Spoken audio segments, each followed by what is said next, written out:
뭐 지난번과 마찬가지로 어, 몇 가지 시험에 관한 기본적인 사항을 전달하고 시작하도록 하겠습니다. 우리의 기말고사는 대면이고요. 다 아시다시피 시험 날짜는 이번 주죠, 그죠? 다가오는 일요일 15시 여기 아무튼 3교시라고 합니다. C교시. 그래서 15시부터 하여튼 더 짧게 할 수도 있겠지만 여러분들이 충분히 실력 발휘를 할 수 있도록 70분. 그리고 시험은 다산강 507호로 일단 제가 교학팀에 이야기를 해두었습니다. 지난번과 같은 장소죠.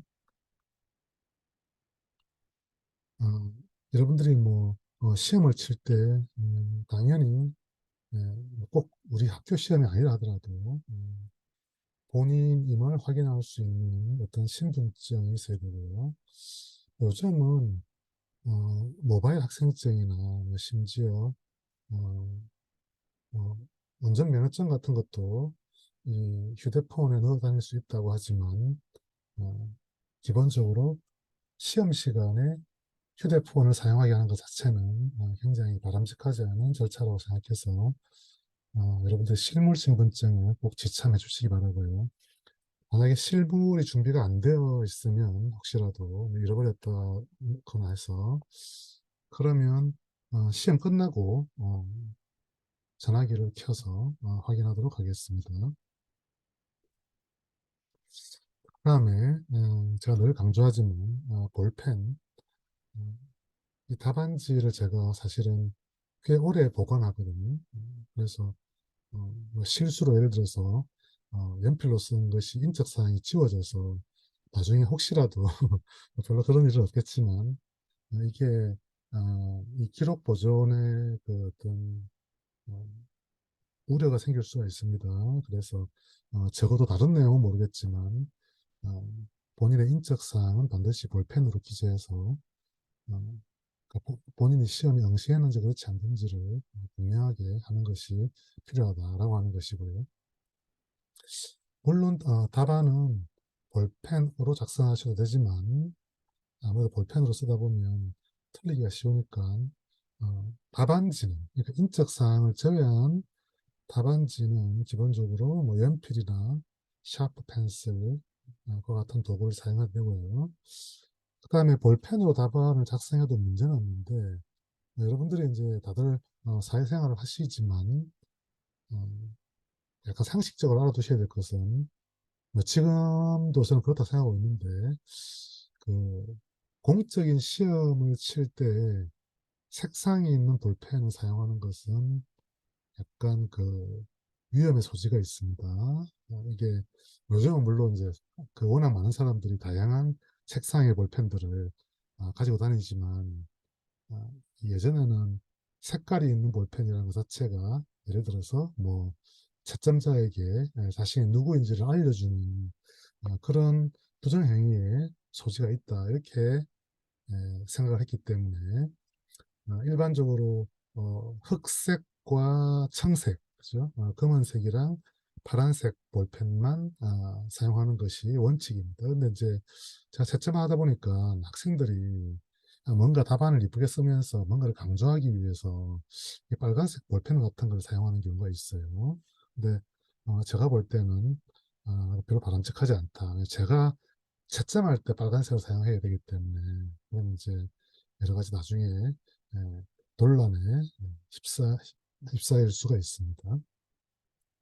자, 저의 잠정적인 스케줄입니다. 저도 사실은 어, 기말을 빨리 끝내고 빨리 채점을 끝내고 모든 성적 처리를 완료해서 좀 더 프리한 시간을 길게 갖고 싶다라는 그런 약간의 욕심이 있는데 그리고 이제 이게 채점을 너무 늦게 하면 나중에 이제 이 시험 문제를 낼 때 그런 어떤 아이디어가 많이 사라지기 때문에 저희 희망은 일요일 날 답안지를 걷어서 무조건 월요일 날 채점을 끝낸다. 이게 저희 희망이고요. 제가 다른 과목도 있기 때문에 약간의 버퍼를 둬서 12월 20일 수요일 17시까지는 점수를 게시할 수 있을 것이다라고 생각하고 있습니다. 그러니까 이제 학생들이 이제 간혹 착각할 수 있는데, 제가 예를 들어서 기말고사 점수를 채점해서 바로 그 자리에서 여러분들의 학점을 산출하지 않습니다.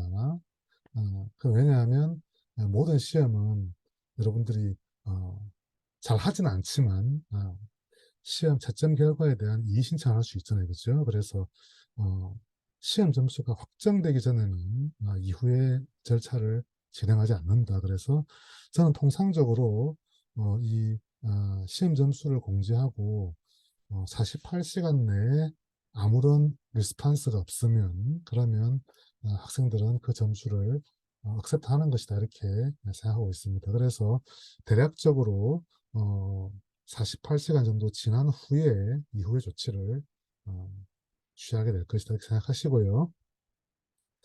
그다음에 이제 여러분들이 이 기말고사를 대비함에 있어서 이제 우리가 여러분들에게 예를 들어서 그 수학적으로 아주 뛰어난 인재를 만드는 것이 이 과목의 취지는 아니기 때문에 여러분들이 보편적인 문제들을 기본적으로 일정한 시간 내에 답을 할 수 있으면 저는 충분하다고 생각하고 있고, 사실 여러분들 중에 눈치를 긁은 학생이 있는지 모르겠지만 제가 사실은 이 시험지를 포맷도 그렇고 뭐 문제 내용도 그렇고 어, 리뷰 영상도 그렇고 상당히 비슷한 내용들을 유지하고 있어요. 그래서 제가 여러분들에게 뭔가 매우 엄격히 우수한 학생을 원하는 게 아니고 그냥 그동안 과제를 냈던 문제들, 그다음에 이제 여러분들이 아, 그 보충 영상, 그죠? 제가 이제 아, 지난 학기부터 예전에는 진도가 조금 더 양이 많았었는데 일부 분량을 제거하고 어, 몇 가지 기본적인 문제를 풀이하는 그런 영상들을 만들었어요. 그래서 출석 과제랑 보충 영상을 조금은 다시 한 번 더 살펴보면 될 것이다.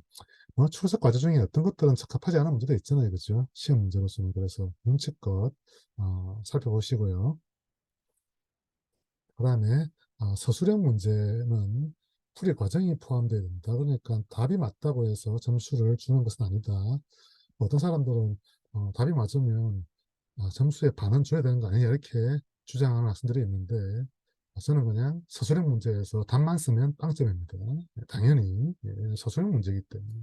그리고 이제 제가 명백하게 단답형 문제임을 이렇게 아, 딱 누가 보더라도 단답형의 그런 문제를 딱 제공하는 경우도 있는데 거기에 불필요한 설명을 해서 답이 틀리는 경우도 간혹 있습니다. 그래서 단답형인 문제는 제가 답만 체크한다라고 하는 것이고요.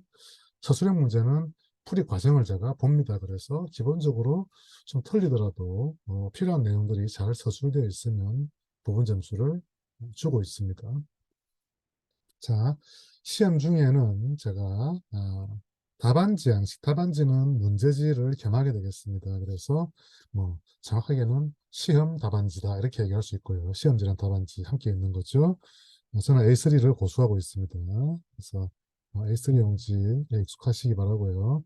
양면으로 되어 있고 연습장 A4 용지 제가 한 장씩 나눠드립니다. 지난번에 보니까 잘 사용하지 않으시는 것 같은데 아무튼 사용하지 않아도 그냥 받았다가 돌려주세요. 그다음에 남은 시간은 시계가 있으면 제가 정확하게 안내할 거고요. 시계를 사용할 형편이 안 되면 그러면 이제 인터넷이 되면 제가 네이버 시계 같은 것을 보여줄 수 있고 그것도 안 되면 그냥 주기적으로 약간 주기적으로 또는 일정한 시점에 시간 안내하게 될 겁니다. 그래서 아무 시간에 대한 안내가 없는 것은 아니다. 이 정도. 자, 시험 중에 금지되는 사항, 당연한 얘기지만 개인 연습장, 노트를 사용하지 못합니다. 그래서 그냥 제가 나눠준 것과, 그죠? 네, 나눠준 것은 답안지, 연습장, 그래서 여러분들에게 가져오라고 하는 것, 신분증, 그 다음에 기본적인 필기 이외에는 사실 사용하지 않아야 되겠죠.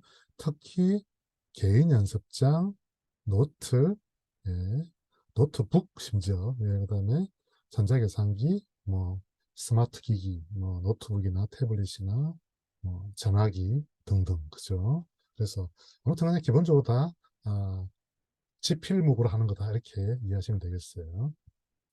그다음에 제가 지금 어, 여러분들 12주까지 출석을 넣었습니다. 그래서 이제 자, 출석은 조교에게 예, 맡겨서 여러분들의 어, 온라인 출석, 네, 저기 영상 시청 진도를 말하는 것이죠, 그죠?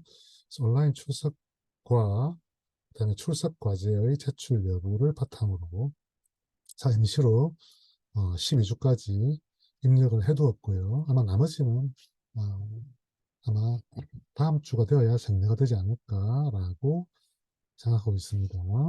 그래서 착각할 수 있는 거는 온라인 출석 조회를 해서 그것이 예를 들면 어, 잘못 이해하는 것 중에 하나는 내가 전체 예를 들어서 영상이 몇십 개가 있는데 그중에 몇 프로 들었기 때문에 나는 75%를 넘었다. 이렇게 생각하는 것도 문제이고요. 그다음에 예를 들어서 특정한 그런 어떤 주차에 내가 영상을 다 들었는데 그러니까 문제가 없다라고 생각하는 것도 문제이고요. 그렇죠? 왜냐하면 우리에게는 그 출석 과제가 있는 줄도 있기 때문에 그래서 이 온라인 출석 조회가 그대로 출결에 반영되는 것은 아니다라고 하는 것을 기억하시고요. 최종적으로 여러분들의 성적은 이 전자 출결 시스템이죠, 그죠? 여러분들 다들 아시죠, 그죠? 우리 어, 여러분들 에임즈 포탈에 들어가서 전자 출결 다 확인할 수 있습니다.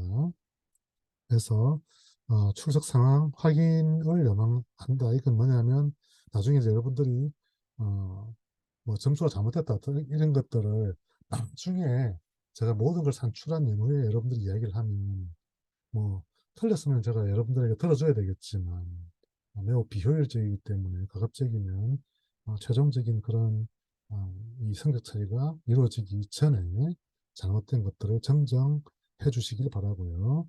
특히 저 출결이 크리티컬하게 영향을 받는 경우, 예를 들어서 뭐 어, 75% 룰이죠, 그죠? 그러니까 전체 수업 일수가 우리가 16일입니다. 시험 기간 포함해서. 그래서 그 중에 4분의 1을 초과해서 결석하게 되면 기본적으로 학점이 F거든요. 그래서 그런 것들이 만약에 문제가 되는 학생이 있다면 반드시 사전에 출석부를 정리하도록 하면 좋겠습니다. 착오가 있다면. 자, 아무튼 제가 최종적으로 여러분들 출석이 마무리가 되게 되면 여러분들에게 안내를 드릴 예정입니다. 출석 정리가 끝났다 이렇게. 자, 기말고사 아까 전에 말씀드린 대로 12월 20일 수요일 날 17시 저희 희망입니다. 시험 점수를 공지하고 그래서 48시간 이후에 점수를 확정한다라고 말씀드렸고요. 그래서 조금 일찍 개시를 하게 되면 뭐 일찍 확정할 수도 있어요. 그다음에 아까 강조했었고요, 그죠? 그래서 전출에 대해서는 항상 확인을 해달라는 것. 그다음에 학점 산출 근거 자료라고 하는 것은 여러분들이 100점 만점으로 점수를 얻은 다음에 자 그것을 여러분들의 순위를 만들어서 상대평가에 준해서 학점을 부여할 계획이거든요. 그래서 그 학점 산출 근거 자료 예컨대 뭐 중간 기말 그다음에 출석 과제 그죠? 그다음에 출결 뭐 등을 다 이제 정리를 해서 그 근거 자료를 게시할 예정입니다. 그건 나중에 아주 미비 공지사항에서 체크하실 수가 있고요. 저는 개인적으로 이메일을 보내는 것을 좋아하지는 않거든요. 그래서 이메일로 보내지 않고 그냥 공지사항에 게시할 수 있습니다. 그래서 조금은 학기 말에는 글들을 좀 하루에 한 번 정도는 확인하시는 게 필요하겠네요. 그래서 잠정적인 저희 데드라인입니다. 12월 22일 금요일 17시 정도로 생각하고 있고요. 그래서 예를 들어서 이제 여러분들 만약에 다른 건 다 문제가 없는데 뭐 시험도 치고 다 했는데 하다 보니까 뭐가 빠졌다. 만약에 그게 제가 생각했을 때뭐 어느 정도 교정이 가능한 수준이다. 그러니까 시험이랑 다른 모든 퍼포먼스는 문제가 없는데 출석이 좀 소홀했다라고 하면 저한테 알려줘 보세요. 혹시 제가 할 수 있는 조치가 있는지 없는지는 고민해 보도록 하겠습니다. 그다음에 학점 공고 현재 어, 저의 잠정적인 스케줄 이 날짜로부터 확정해서 12월 24일 17시 정도에 일단은 학점 공고를 할 예정입니다. 학점 공고는 여러분들 그 포탈에서 조회할 수 있도록 제가 공고하도록 하겠습니다. 그래서 추가적으로 다른 방법이 아니고 우리 전산 시스템에서 확인할 수 있습니다. 자, 자 이제 그래서 약간의 경고성 멘트를 써놨는데요. 학점 부여 기준은 제가 정하는 겁니다. 여러분들이 잘못된 걸 고쳐달라고 하는 건 제가 다 받아들일 수 있지만 어, 학생으로서 부당한 요구를 하는 것은 제가 용인할 수 없다라는 것을 말씀드립니다. 혹시 뭐 일반적인 그런 팔러시에 대해서 혹시 궁금한 게 있을까요? 너무나 잘 설명이 되어서 없을 거라 생각하겠습니다. 맞죠? 랩인가요? 아닌가? 저게 뭐지? 네, 고맙습니다. 갈게요, 계속. 사실 지난번에 중간고사 때도 안내를 했지만 뭐 어, 그냥 얘기하는 것이 오래 걸리지도 않으니까 시험 문제는 크게 두 종류가 있다. 단답형과 서술형. 그래서 단답형은 어, yes or no 스타일. 그러니까 찍으면 되는 거잖아요. 그죠? 확률이 반반인 문제가 있고 예를 들어서 질문에 대한 답을 어, 한두 단어로 적는 한두 단어일 수도 있고 값일 수도 있고 그죠? 어, 답만 적는 그런 문제 또는 빈칸을 채우는 문제 또는 빈칸을 어떤 뭐 몇 개의 단어 중에 골라서 채우는 문제 간단한 계산 문제 등이 단답형의 그 전형적인 모습일 것이고 서술형은 실제로 문제 풀이 과정과 답을 쓰는 유형이 있고요. 뭐 여러분들 중고등학교 때 뭐 서술형이나 논술형 이런 것들 그죠? 그다음에 제가 여러분들에게 어떠한 질문을 던져라, 어떤 걸 설명하라, 것을 몇 가지 예를 들라 이런 식으로 하면 그 물음에 대한 답을 서술하는 유형도 있다가 되겠습니다. 자, 이제 지금부터 간단하게 아, 주요 주제, 그다음에 몇 가지 example을 함께 풀어보려고 합니다. 제 목표는 21시에 모든 걸 끝내는 겁니다. 저도 집에 가야죠. 그죠? 네. 자, 하여튼 여기 있는 내용을 다 안다면 적어도 80% 이상 맞출 수 있다. 이렇게 되겠어요. 그죠? 적어도. 네. 사실은 그게 100%일 수도 있습니다. 자, 우리가 사실은 파트 3의 후반부, 위상수학 부분을 했었고요. 그다음에 파트 4에서는 여러 가지 해석학과 관련된, 미적분 해석학과 관련된 내용을 설명했고요. 파트 5에서는 집합과 논리, 이 내용을 설명했었죠. 그래서 파트 3의 후반부, 위상수학에서는, 그래서 이제 여러분들이 위상수학이 무엇인가, 예를 들어서 이게 뭘 하는 그런 어떤 학문이다라고 하는 것에 대한 개략적인 머릿속에 아이디어가 정리가 되어 있어야 됩니다. 그러니까 삼각형을 그리고 하는 것들이 위상수학의 범주는 아니죠. 그렇죠? 그래서 기본적으로는 연결 상태에 관한 그런 수학이다라고 하는 것을 염두에 두시고요. 그러니까 연결성은 중요하지만 예를 들어서 거리 같은 것은 중요하지 않다는 거잖아요. 그렇죠? 그다음에 위상 동향이란 말이 무슨 말인지를 조금 살펴보시고요. 그다음에 어, 위상적 성질, 기하학. 그러니까 이그 위상적 성질이라는 건 방금 얘기했던 거죠. 그렇죠? 그러니까 뭐 연결성이라든지 뭐 공항이 어떻게 되어 있느냐라든지 그런 것들을 이야기한다. 기하학이랑 위상수학의 가장 큰 차이가 뭐냐라고 물으면 기하학 같은 경우에는 길이, 그죠? 뭐 합동 이런 것들이 상당히 중요할 수 있고요. 위상수학에서는 그것들을 예를 들어서 제가 밀가루 반죽이라 생각하고 뭐 주물러서 모양이 변형되는 것도 원래 거랑 같은 모양이다. 라고 하는 그런 어떤 철학이 들어있는 것이죠. 그죠? 그래서 연속적으로 어떤 그 도형을 변형해서 다른 도형이 얻어진다면 그러면 두 도형이 위상 도형이다 이렇게 설명했었죠. 그렇죠? 자, 연결 상태를 주로 얘기했지만 예를 들어서 어, 구멍이라고 해야 되나? 그러니까 그죠? 여러분들 뭐 그림을 그렸을 때 어, 그 영역의 바깥쪽을 배워서 하는 방식 이런 것들이 사실은 중요한 개념이기도 합니다. 이것도 연결 상태 중에 하나로 볼 수 있겠죠. 그다음에 한국 그리기와 관련된 뭐 기본적인 이야기 언제 가능하냐 오일러 회로는 무엇이고 오일러 경로는 무엇이냐 등등 아주 초보적인 이야기가 있었고요. 이제 아마 여러분들이 이 다면체에 관한 오일러의 정리, 그죠? 뭐 굉장히 유명한 오일러의 정리. 오일러의 정리가 여러 군데서 등장하지만 이 다면체에 관한 것은 V-E 더하기 F에 대한 그런 식이었죠. 그렇죠?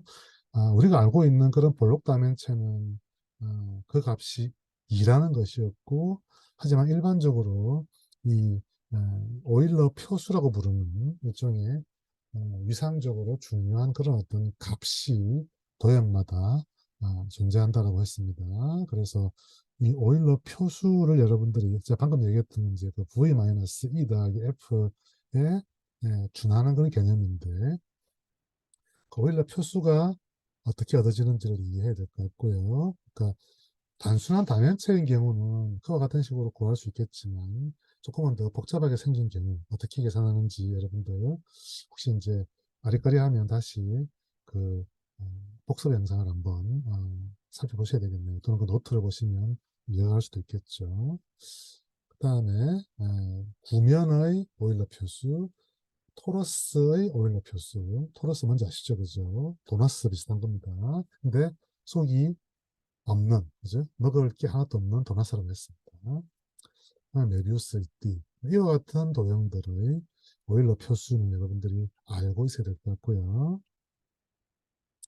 다음에 이제 축구공과 관련한 문제는 제가 반드시 시험에 내고요. 이건 여러분들이 뭐 예를 들어서 제가 낼 수 있는 문제도 많지 않아요. 그렇지만 이런 문제를 꼭 내는 이유는 뭐냐면 여러분들이 한 번쯤은 이와 같은 생각을 하고 어, 그 구체적인 계산을 통해서 왜 이것이 작동하는지를 이해하기를 바라기 때문입니다.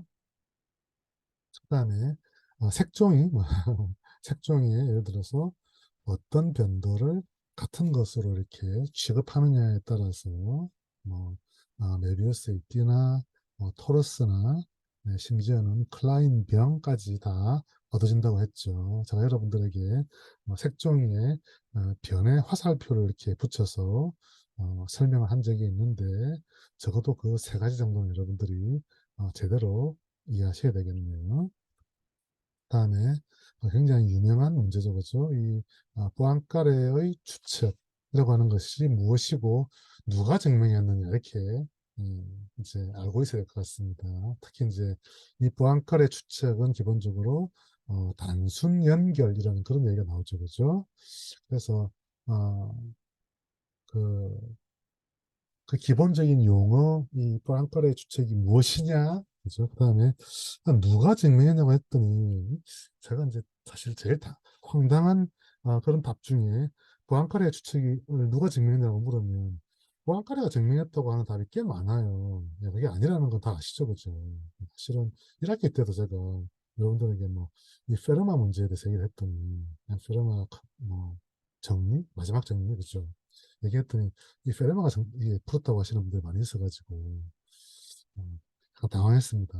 네, 잘 찾아보시고 자 함수와 뭐 이 미적분에 관한 이제 그런 내용들에서 굉장히 다양한 주제들이 있지만 여러분들에게 그 모든 것들을 다 완벽하게 이해하라라고 말하고 싶지는 않고 여러분들이 아마 다른 곳에서도 혹시 이제 또뭐 공부하다 보면 등장할 수도 있는 그런 내용을 몇 개 찍어 보았습니다. 그 중에 하나가 이 사인, 코사인이라는 함수를 어, 몇 급수, 그죠? 몇 급수로 전개하는 뉴턴의 공식이 있었고요. 그다음에 이 뉴턴의 공식을 조금 응용해서, 그죠? 뭐 E에 I 세이다, 그죠? 가 예를 들어서 이게 이제 이 I는 복소수입니다, 그죠? 그래서 코사인 세타 더하기 I 사인 세타 이런 오일러의 공식이라거나 이 공식의 바탕을 둔 더 모아브로의 정리.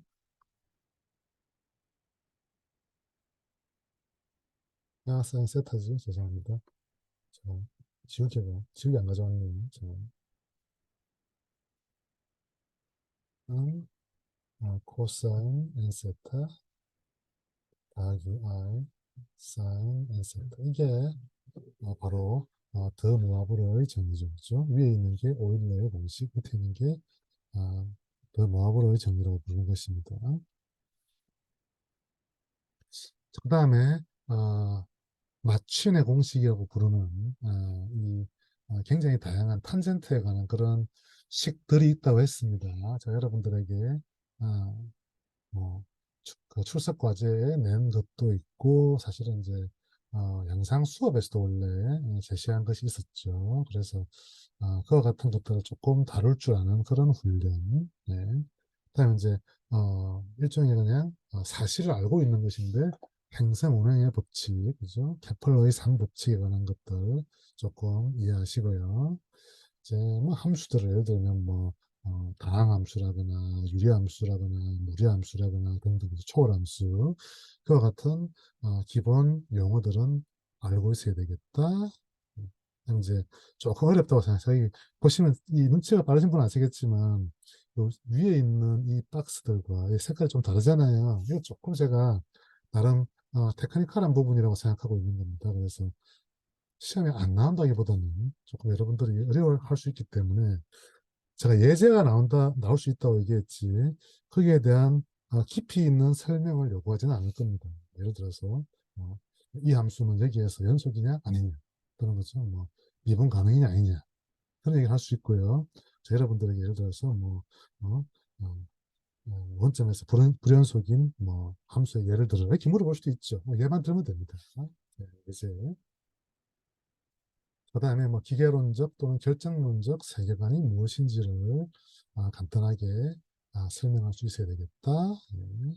그다음에 이와 같은 결정론 파괴의 계기가 된 세 가지. 제가 사실 좀 이따가 몇 가지는 다시 안내를 할 예정입니다. 그래서 계속 봐주시면 되겠네요. 그다음에 이제 집합에 관한 것.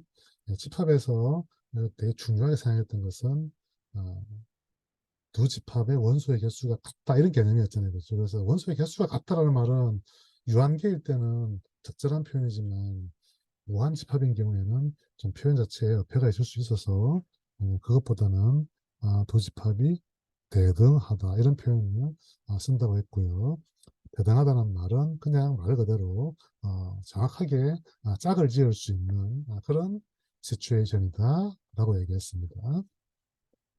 그 다음에 유한집합이 아닌 집합을 무한집합이라고 한다고 했고, 예, 그래서 이제 그런 집합들의 크기를 일컫는 말로서 초한 기수가 원소의 개수를 얘기한다고 했죠, 그죠? 예, 카디넬러티라는 카디널 카디넬러티의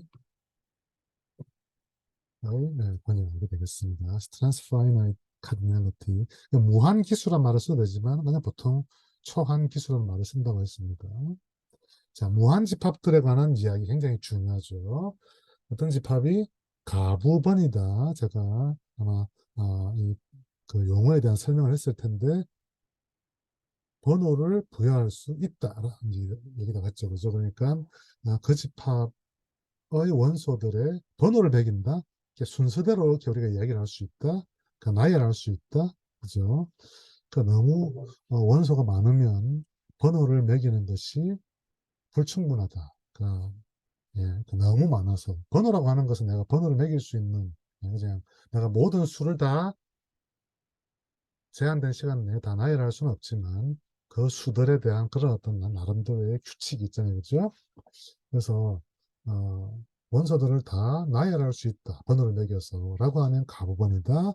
가부번은 영어로는 디뉴머러블, 딱그 뜻입니다. 영어든 한자든. 그다음에 그와 같은 집합을 표기할 때 그 집합의 기수를 RF 노트 또는 RF 널 이렇게 본다고 했습니다. 이거 글자를 잘 못 쓰는 학생들이 있더라고요. 제가 시험 채점해 보니까. 알레프 노트과 알레프는 구분하셔야 되겠죠. 그죠?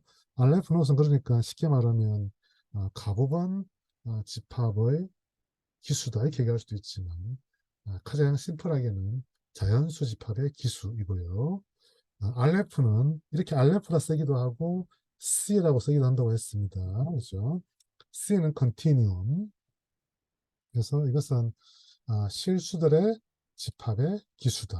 그래서 이 알레프 널과 알레프는 게임이 안 되는 그런 기수다. 이렇게 설명드렸고요. 이제 기수와 관련해서 뭐 기본적인 더셈이라든지 뭐 곱셈, 심지어는 파워셋이라고 부르는 굉장히 중요한 연산을 수행해서 이 계산 내지는 크기의 비교를 할 수 있어야 된다라는 것입니다. 그다음에 제가 이제 어, 간단한 수학적 기납법을 여러분들에게 설명을 드렸죠. 그래서 사실 피보나치 수열이나 아니면 행렬의 거듭제곱과 같은 간단한 그런 상황에서 이 수학적 기납법을 이용해서 내가 필요로 하는 그런 어떤 사실을 어, 효과적으로 증명할 수 있다. 하는 이제 초보적인, 우선 초보적인. 네. 자, 그 다음에 이게 사실 조금 어려운데 여러분들이 뭐 대각선 방법이 뭔지 알면 좋겠지만 대각선 방법을 제가 여러분들에게 시험에 묻지는 않을 겁니다. 여러분들에게. 네. 하지만 네, 집합과 거집합의 멱집합 그러니까 A와 PA죠. 그죠? A와 PA 파워셋입니다. 사이에 어떤 관계가 있느냐? 이 두 집합 사이에는 어떤 경우에도 1대1 대응이 없다. 이 두 집합이 대등한 경우는 없다. 반드시 멱집합을 취하게 되면 원래보다 항상 더 큰, 해서 크다 말이 애매하긴 하지만 원래보다 더 큰 집합이 얻어집니다. 절대적으로 큰 집합이 얻어집니다. 그 다음에 이제 이 연속체 가설에 관한 이제 몇 가지 기본적인 이야기. 연속체 가설이 무엇이냐라고 제가 물어볼 수도 있고요. 그죠? 뭐 예를 들어서 제가 이제 흔히 연속체 가설 같은 것에 글을 써놓고 중간에 빈칸을 만들어 놓고 그 빈칸을 채워라 이렇게 할 수도 있어요. 그죠? 그래서 연속체 가설과 관련된 내용들을 조금 알면 좋겠다. 서술은 이게 이제 저 이것도 보면 약간 제가 이제 색깔 다르게 해놨지만 굉장히 그 기본 왜냐면 일반적으로 저 내용을 여러분들에게 매우 꼼꼼하게 테스트한 다음에 여러분들이 쉽게 답안하기 힘들 겁니다. 근데 저는 이제 아주 티피컬한 몇 가지 기본적인 사실 위주로 여러분들에게 평가할 수 있다라는 것이 되겠습니다. 이 여러 가지 주제와 관련된 몇 가지 사실, 제가 이제 좀 이따가도 예를 들겠지만 그와 같은 내용들을 조금 기억하시고 그게 무슨 말인지 조금 생각해보는 그런 시간을 가지면 좋겠네요. 그다음에 이제 명제가 무엇이냐, 명제를 합성하는 것은 무엇이냐, 명제 변수란 무엇이냐, 논리식은 무엇이냐, 진리표 이런 것들은 이제 매우 기본적인 그런 어떤 이 명제와 논리에 관한 어, 이제 뭐 출발점이 되겠습니다. 그죠? 진리표 같은 것들이 굉장히 유치하지만 여러분들이 저 표를 만들어서 생각보다 우리가 필요한 많은 내용들을 보일 수 있습니다. 네. 3번점 저 진리표를 가지고 뭘 만들어 보는 것. 뭐 명제 변수가 한 두 개인 경우는 좀 쉬울 거고요. 한 세 개 정도까지 되는 것들을 해보면 자신감이 생기지 않을까라고 생각합니다. 다음에 이 기본적으로 명제 P와 Q가 있을 때 논리 합, 논리 곱, 그죠? 그다음에 뭐 P의 부정 이런 것들은 이제 쉽게 이해할 수 있다고 치면 이제 가장 어려운 것 중에 하나가 P이면 Q이다. 제가 사실은 영상 수업에서도 어, 시간을 이렇게 들이면서 이게 무슨 말인지를 이렇게 나름대로 설명하려고 했지만 성공한지 모르겠습니다만 중요한 것은 여기 있는 이 명제는 여러분들 통상적으로 어떤 일반적인 이야기를 할 때 실수를 하기 쉬운 부분이죠. 그죠? P이면 Q이다라고 하는 것은 P가 참이면 Q가 참이어야 된다는 거죠. 그러니까 P가 거짓일 때는 애당초 아무런 그런 어떤 이야기를 하지 않는 그 상태이기 때문에 P가 거짓이어도 참이라는 얘기죠. 그죠? 그러니까 이 실질함이라고 하는 것은 실제 이 명제가 거짓이 되는 경우가 P가 참이고 Q가 거짓인 경우다라고 하는 이제 그런 내용을 담고 있는 것이고요. 함의의 뜻이라고 하는 것은 그래서 실제로 이 명제가 not P or Q와 동치가 되거든요. 여러분들이 진리표로 확인할 수 있죠. 그죠? 그래서 이 두 개가 동치라고 하는 것 자체가 이게 함의죠. 그죠? 이게 함의의 뜻이다. 이 뜻이 되는 것이고요. 항진명제는 일반적으로 늘 참여되는 명제를, 항상 참인, 항상 진리인 그런 명제를 항진명제라고 한다고 했습니다. 굉장히 많이 알고 있죠. 우리가 뭐, 어, 수에서 덧셈에 대한 교환법칙 성립 판단하는 것과 비슷하게 논리합에 대해서도 그런 할 수 있다 등등 이제 다양한 여러분들이 많은 항진명제를 알고 있을 것이고 항진명제 중에 여기 나와 있는 것들은 여러분들이 꼭 그러니까 엘리멘터리한 수준을 조금 넘어서는 개념이다 라고 설명드릴 수 있죠. 그죠? 그래서 동일률, 배중률, 모순율 되게 심플하게 적혀 있지만 그 의미를 좀 이해하시고요. 그다음에 3단 논법까지 이제 추론 규칙 이 추론 규칙의 연역과 대입이 있다.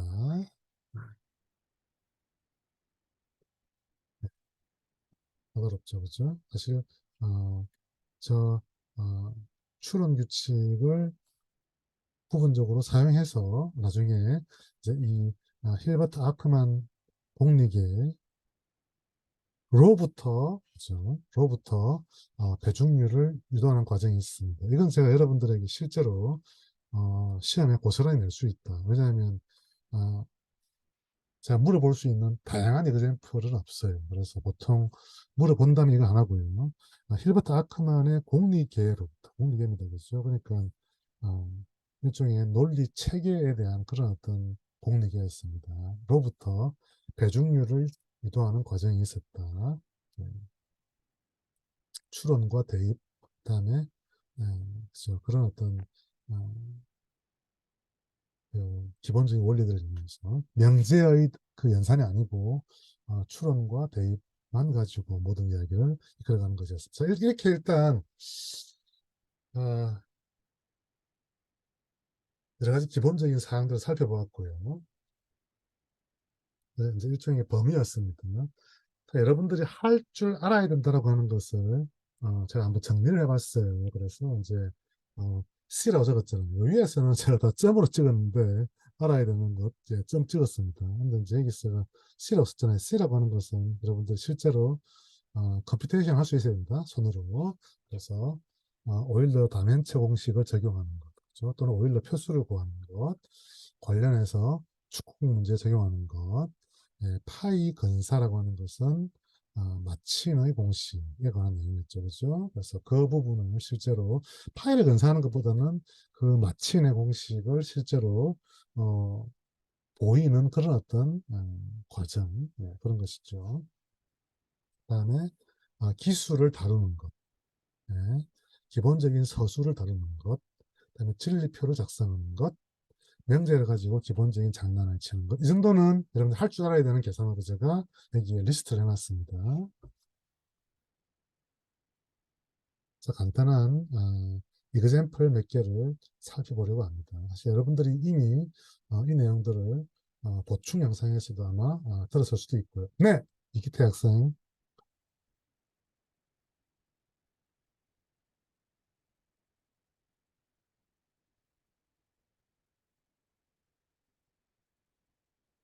네.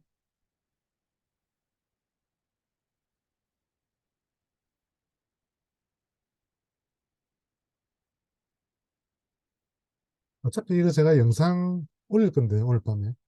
오늘 밤에 늦어도 내일 아침에. 네, 고맙습니다. 네.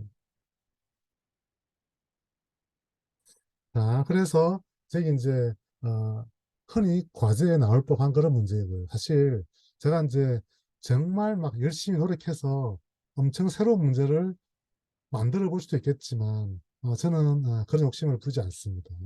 매우 유명한 문제이지만 여러분들이 이 풀이도 제가 제공한다 이거죠. 되게 유명한 문제지만 여러분들이 실제로 이와 같은 방식으로 스스로 문제를 해결할 줄 알면 좋겠다라고 생각해서 알려드리는 겁니다.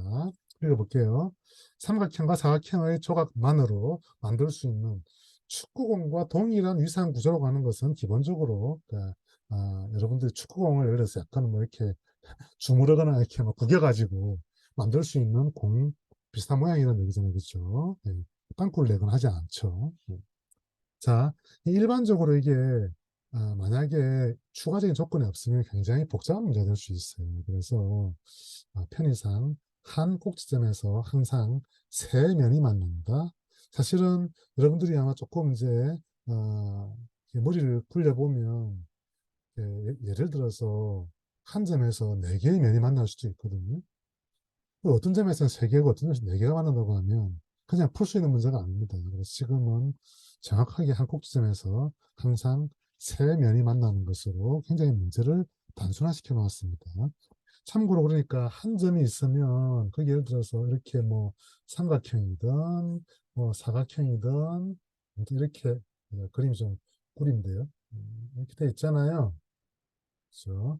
그래서 이 한 점의 꼭지점이 있으면 얘는 제가 만약에 각 면마다 꼭지점을 센다고 생각해봐요. 그러면 자 이게 좀 사각형으로 그린 거거든요. 삼각형이 아니고 헐.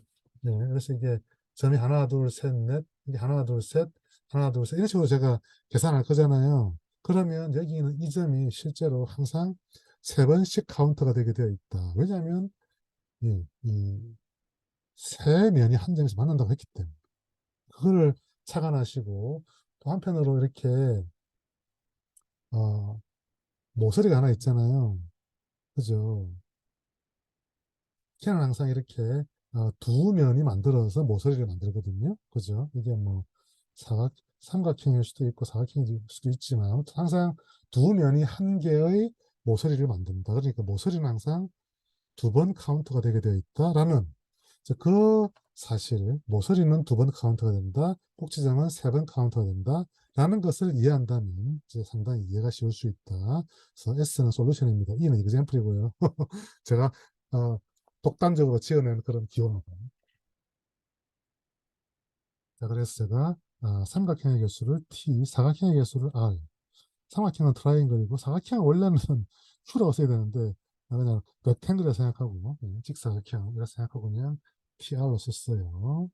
그래서 우선 오일러의 공식을 상기해야 된다. 오일러의 공식. 일단 기본적으로 오일러의 공식에서 출발하는 것이다.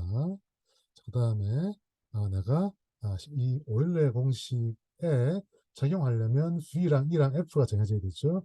이 V랑 이 V랑 E랑 F를 T와 R로 적당히 나타낼 수 있으면 된다라고 하는 건데 기본적으로 뭐 만약에 삼각형이 T이게 사각형이 R게 있으면 삼각형은 점 3개씩 주고요. 사각형은 점 4개씩 주거든요. 그래서 3T 더하기 4R이지만 제가 방금 얘기했듯이 모든 점은 다 3번씩 카운트가 되게 되어 있다. 그래서 3으로 나눠. 그래서 꼭지점의 수가 2개가 되겠어요. 똑같은 식으로 이 모서리는 삼각형은 모서리가 변이 3개 있으니까 3t, 사각형은 4t, 4개가 있는데 여전히 각각이 다 두 번씩 카운트가 되기 때문에 2로 나눠야 된다. 다음 면의 수는 다음에 되겠죠. 그래서 여기는 이 3개를 이 식에 집어넣는 거예요. 그죠? 집어넣고 정리하게 되면 이런 식이 나온다는 거죠. 이거 여러분들이 해보셔야 되겠죠. 그죠? 이거 뭐 평소에 공부 안 하는 학생들 잘 해보면 잘 안 돼, 또. 네. 꼼꼼하게 한번 해보시고요. 집어넣으면 이렇게 되고, 이 식으로 만족하지 마시고, 양변에 6을 곱해서 이렇게 만들 수가 있어요. 자, 이와 같은 식을 적어 놓고는, 그 다음에는 이제 이제 더 이상 할 수 없는데 시계 하나밖에 없는데 어떻게 정한단 말이냐 이렇게 생각할 수도 있지만 T와 R이 개수이기 때문에 다 0보다 크거나 같은 정수입니다. 그러면 이제 예를 들어서 뭐 T가 0이면 R이 얼마가 가능할 것이냐, T가 1이면 얼마가 가능할 것이냐 등등 해서 가능한 모든 수가 얻어지는데 근데 T가 0이면 R이 6이 되죠. 그죠? 근데 T가 1이면 안 돼.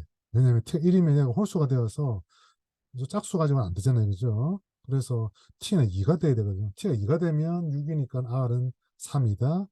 그다음에 T가 3도 역시 안 되고 T가 4가 되면 R이 0이다. 해서 사실은 정확하게 이와 같이 세 경우가 있어요. 이게 세 경우 나온다. 여기서 만약에 끝내버리잖아요, 여러분들. 이게 다다 이렇게 얘기하면 여러분들은 제가 위상 구조를 얘기하러 갔기 때문에 이 수만 달랑 적어놓고는 어, 정답이라고 하면 제가 반드시 감점할 수밖에 없어요. 저는 완벽하게 답을 쓰는 학생이 있기 때문에 그 학생과 완벽하지 않은 학생 사이에 약간의 차이를 줄 수밖에 없습니다.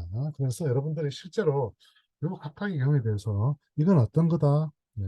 사각형 6개가 있으면 보통 육면체라고 하죠. 그죠? 그죠? 네.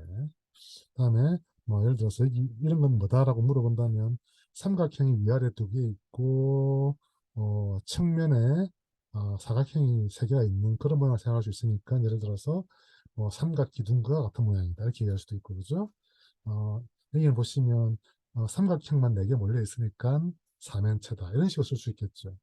제가 여기 화면에 답을 쓰지는 않았어요. 저는 여러분들에게 떻게 풀이하는 과정을 이제 설명할 수 있을까 위주로 이 슬라이드를 만들었어요. 여러분도 마지막까지 한번 답을 어, 정확하게 한번 적어보면 좋겠습니다.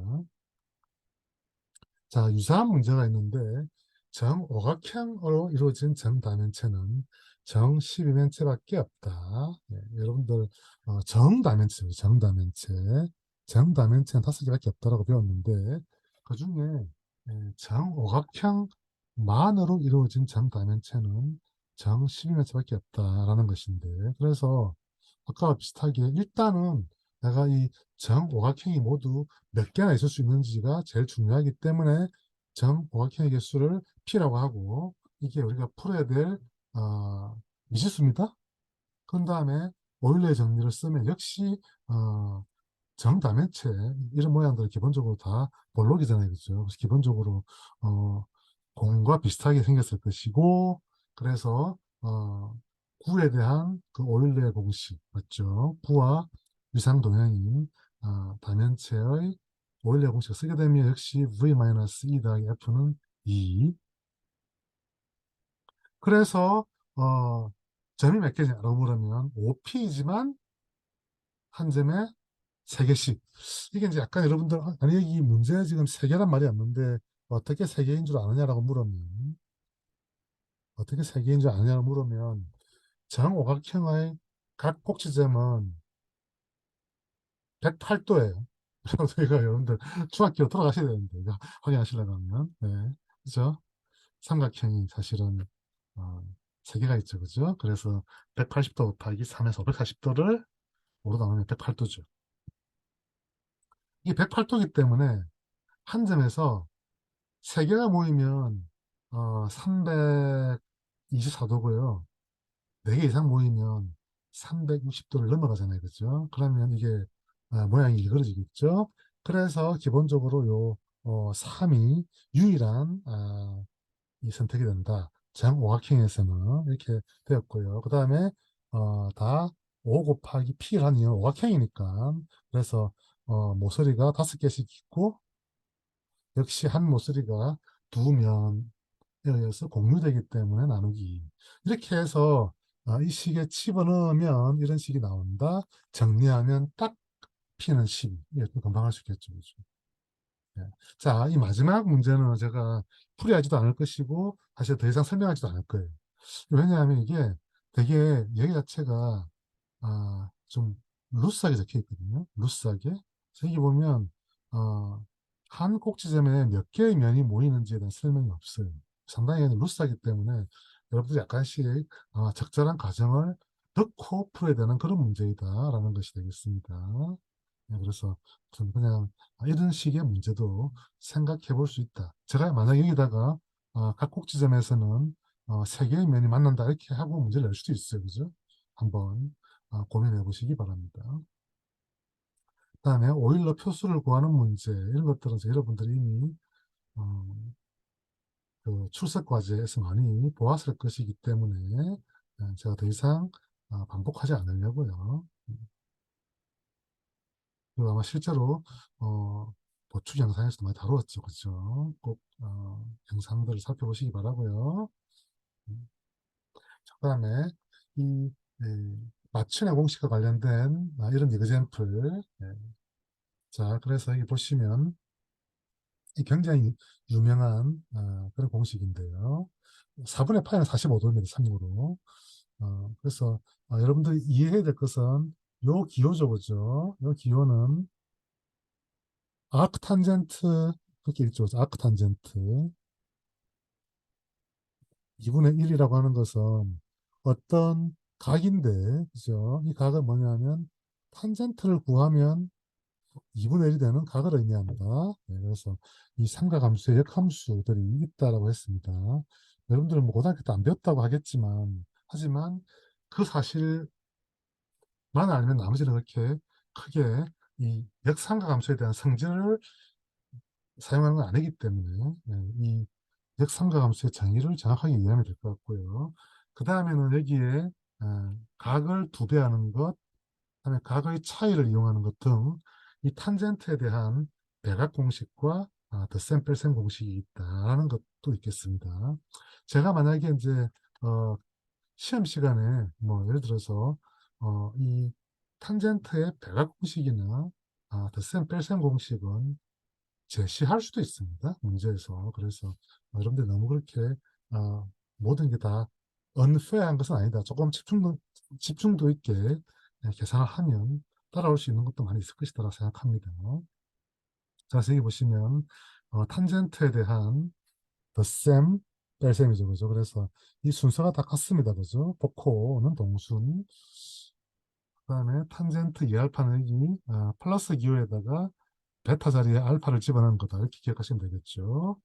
그래서 여기 있는 이 각이랑 여기는 이 각이랑 헷갈리니까 x, y라고 하는 새로운 기호를 도입했고요. 우리가 원하는 것을 생각해 봤더니 그래서 보이고 싶은 것은 우변에 있는 2x-y가 4분의 파이가 되는 것이거든요.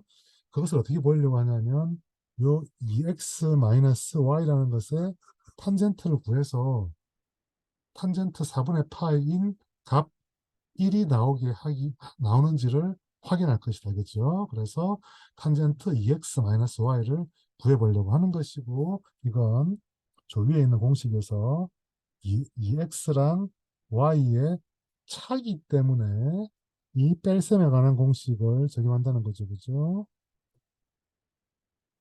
그러면 이렇게 아이고 뭐지? 뺄셈 죄송합니다. 저 정신이 없어요. 아이고. 네. 뺄셈, 뺄셈, 뺄셈, 뺄셈 아래쪽에 있는 거니까 그죠? 네. 이렇게 되겠습니다. 그러니까 이 살구색 탄젠트 EX가 궁금한데 그것을 여기 있는 식을 이용해서 이제 더 나머지 값들을 채워보려고 합니다. 그래서 이 말은 탄젠트 X를 구하면 2분의 1, 탄젠트 Y를 구하면 7분의 1, 탄젠트 X라니까 탄젠트 EX도 구할 수 있겠죠. 그래서 탄젠트 EX를 구해보게 되면 여기 집어넣은 거죠. 그죠? 집어넣고 구해봤더니 탄젠트 X가 2분의 1이니까 1 빼기 2분의 1이 제곱 분의 2 곱하기 2분의 1 해서 계산해봤더니 3분의 4 이렇게 나왔고요. 그래서 얘랑 탄젠트 EX랑 탄젠트 Y를 집어넣고 계산을 해봤더니 이렇게 나왔고요. 최종적으로 계산해봤더니 이게 1이 나와요. 그래서 탄젠트 EX 빼기 Y는 1이라서 EX 빼기 Y가 4분의 파이다. 이와 같은 식의 결론을 얻게 된다. 사실은 이제 뭐 조금 더 말을 더 붙여야 되긴 하지만 제가 여러분들이 그냥 아, 통상적인 수준에서 답을 한다라고 생각하겠습니다. 자, 여러분들에게 예를 들어서 기계론적 세계관이란 무엇인가 이렇게 물어볼 수 있어요. 네. 여러분들은 예를 들어서 이런 식으로 쓰면 되는 것이죠. 그래서 이건 제가 노트를 뒤져서 이 내용을 베껴서 제가 컨트롤 C, 컨트롤 V 한 겁니다. 네. 일명 복붙이죠, 그죠? 복붙. 네. 그래서 여러분들도 이와 유사하게 이제 어, 중요한 단어들이 잘 들어가게 설명할 수 있겠는가를 한번 생각해 보시기 바라고요. 이 기하론적 세계관이라고 하면 늘 등장하는 굉장히 유명한 용어가 있습니다. 그게 라플라스의 악마다. 그래서 여기 보시면 혹시 노트에 있습니다.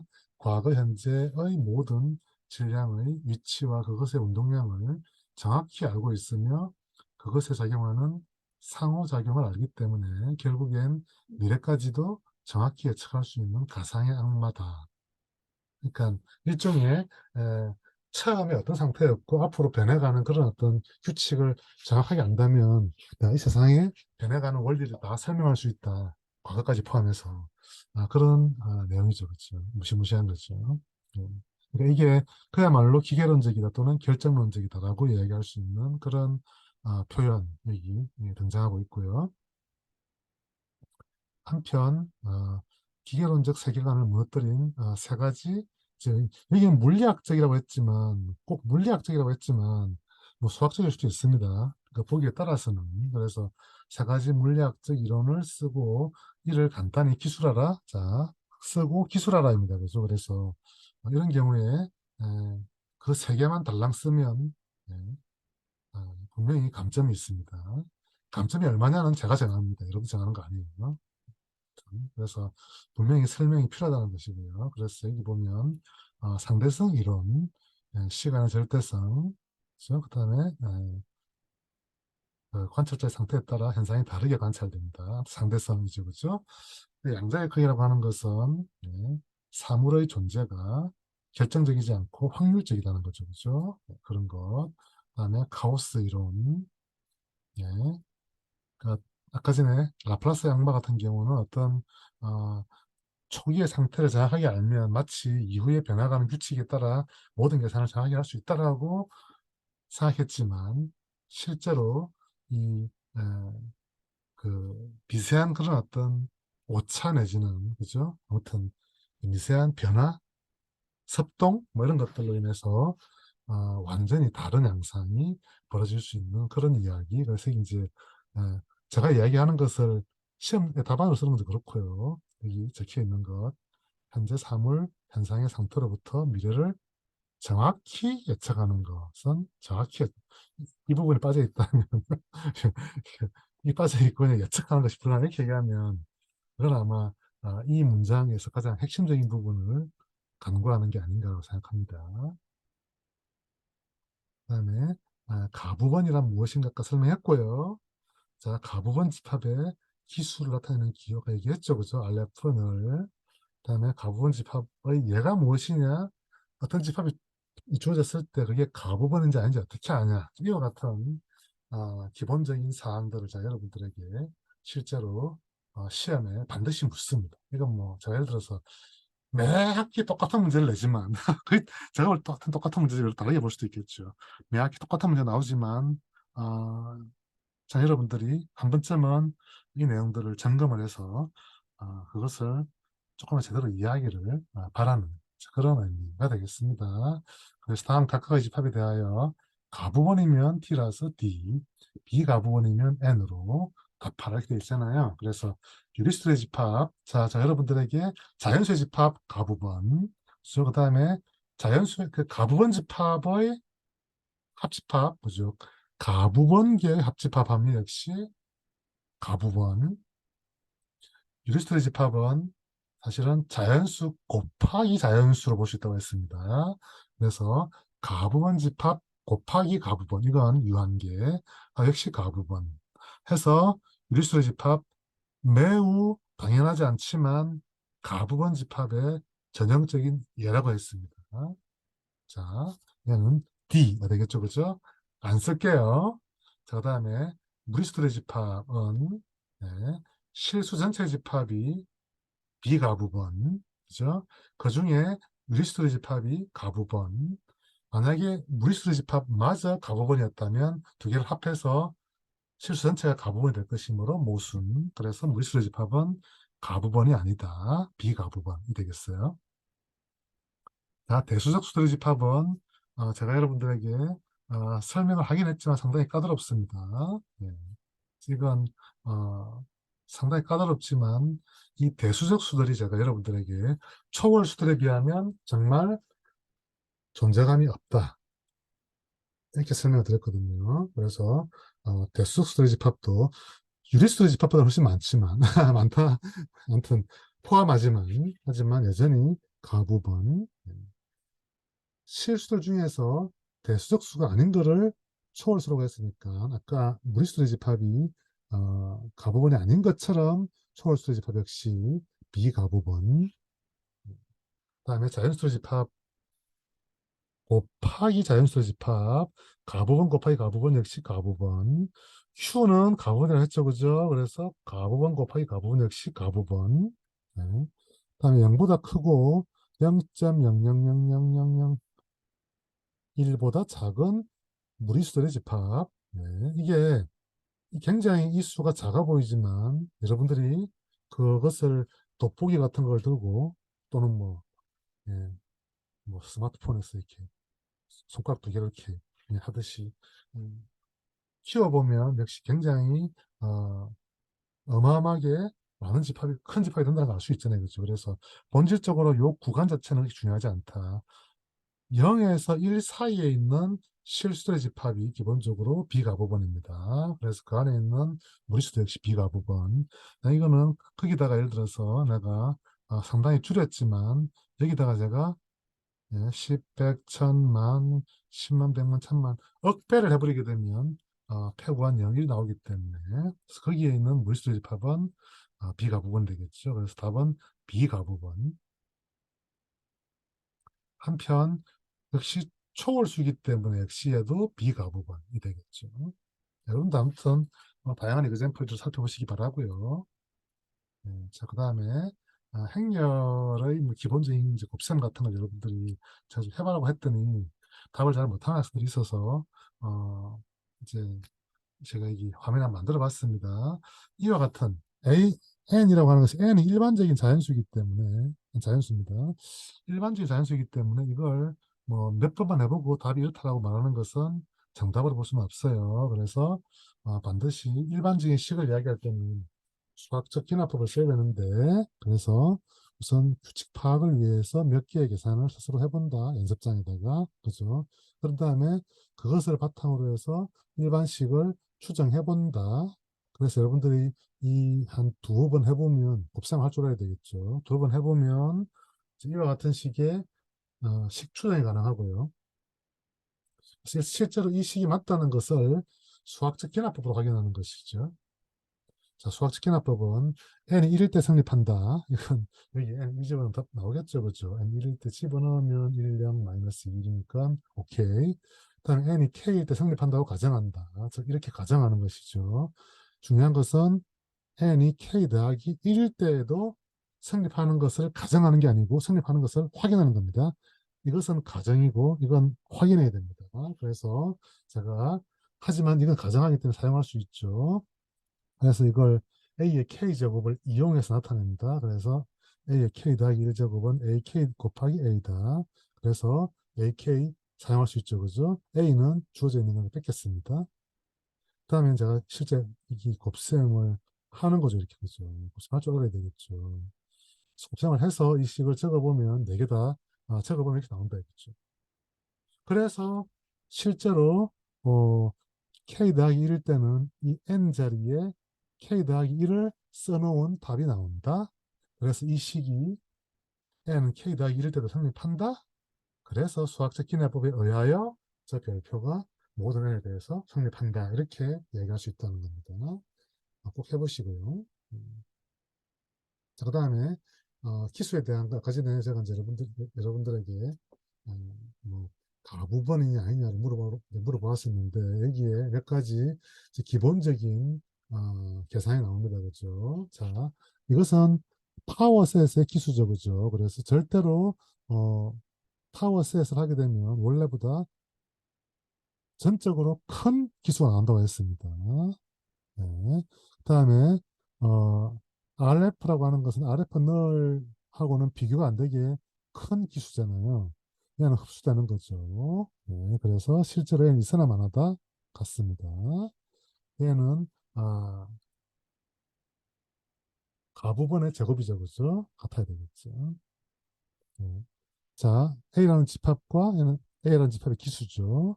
얘는 A라는 집합의 파워셋의 기수잖아요. 절대 안 된다고 했죠. 그 다음에 RF의 제곱은 이게 이제 어, 가부분이 아닌 경우에도 일반적으로 제곱을 하게 되면 기수가 같게 됩니다. 유한인 경우에 그렇지 않습니다. 일반적으로. 그 다음에 얘는 같은 겁니다. 그죠? 자, 다음 중 극한서수가 아닌 것은, 자, 극한서수는 직전의 서수가 없는 것을 극한서수라고 부릅니다. 자, 오메가는 자연수 전체이거든요. 그래서 그 전에 어디서 제가 자연수의 어떤 번호를 딱 끊으면 그 다음 번호는 다른 자연수가 되겠죠. 그죠? 그래서 절대로 자연수 전체를 만들 수는 없다. 예, 극한서수 맞습니다. 오메가 플러스 오메가는 자연수 다 하고 나서 새로의 자연수처럼 번호 그 순서를 다 매기다가 자연수만큼 쫙 가는 거잖아요. 여전히 뒤쪽에 있는 부분에는 예, 어, 이, 이 오메가 부분을 어떤 서수의 다음 서수라고 적을 수가 없어요. 그래서 이 둘 다 극한 서수지만 이 물건은 오메가 다음에 오메가 플러스 1입니다. 그래서 음, 오메가 플러스 1은 극한 서수가 아니다라고 하는 것.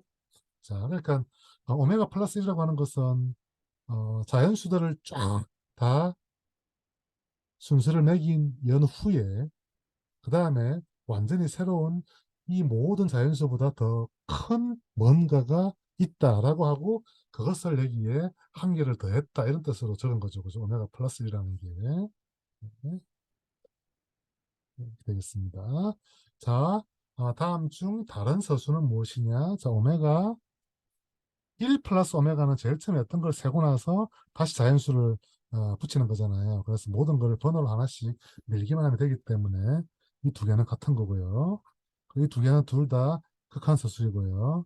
얘는 극한서수가 아니죠. 그래서 어, 중간에 있는 친구는 다른 서수다. 그러니까 이 한없이 뭔가 이제 순서가 있는 관계에서 그것을 건너뛰어서 새로운 친구가 하나 더 있다는 거죠. 그죠? 그리고 두 번째 이 서수에는 가장 큰 서수가 있다는 것도 중요합니다. 자, 연속체 가설이란 무엇인가? 이거는 지금 여기 있는 이 문제나 이 문제 다른 문제예요. 자, 이건 여러분들이 한번 찾아서 한번 기술해 보시고요. 그다음에 이제 두 번째랑 세 번째는 조금은 까다로울 수 있는 내용을 제가 우리 노트에 있는 거를 발췌해서 이렇게 아, 구멍을 만들어 봤어요. 이제 제가 시험 칠 때는 이런 식으로 몇 개의 단어들을 넣어줘서 여러분들 헷갈리게 할 수 있습니다. 이 중에 골라서 답을 쓰시오가 되겠습니다.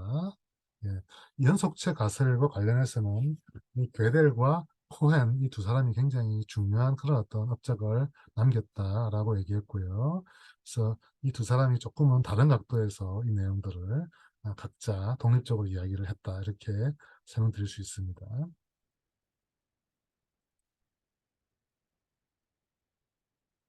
그 다음에 이런 것들은 여러분들이 진리표를 가지고 직접 한번 해보시고요. 네. 사실은 PQR 세 개가 다 있어야 되기 때문에 표를 꽤 넓게 만드셔야 됩니다. 한번 해보시고요. 자, 여기는 이건 답이 되겠습니다. P이면 Q이다의 부정임. 자, 그러니까 P이면 Q이다의 부정. 여기 보면 P이면 Q이다의 부정을 구하고 있죠.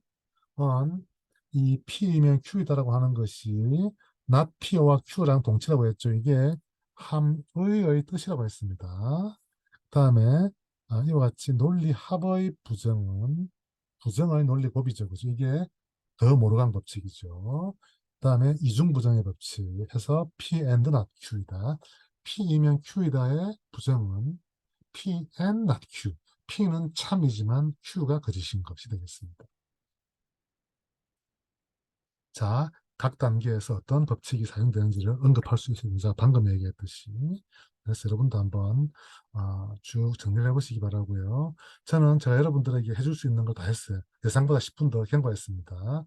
혹시 궁금한 점이 있으면 질문하세요. 일단 이제 녹화는 여기서 마무리를 하도록 하겠습니다.